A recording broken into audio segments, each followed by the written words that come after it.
Within the universe of Die Hard, John McClane can do some pretty incredible things. He can take out a dozen terrorists while not wearing shoes.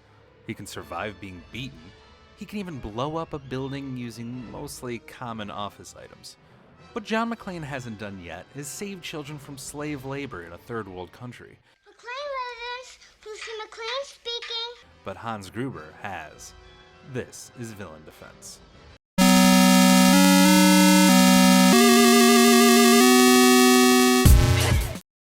Hans Gruber. Bill, play. This international terrorist is most well known for his heist on Nakatomi Plaza on Christmas Eve of 1988.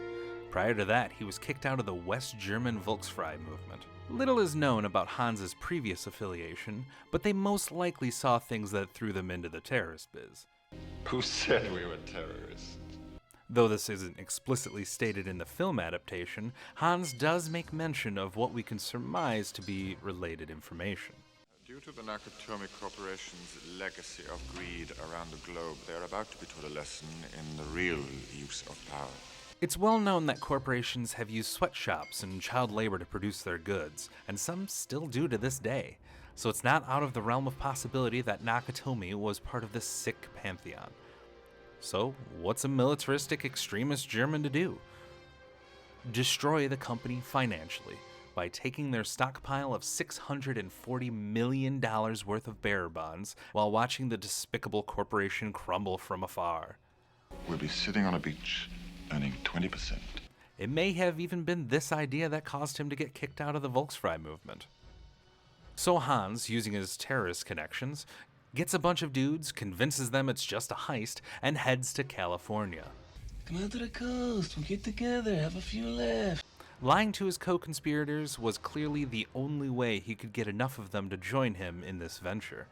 Most likely, not many of these German terrorists would have been very interested in a plan to save children, but they would have been very eager to get part of the $640 million locked inside the building. I am interested in the $640 million in negotiable bearer bonds that you have locked in your vault.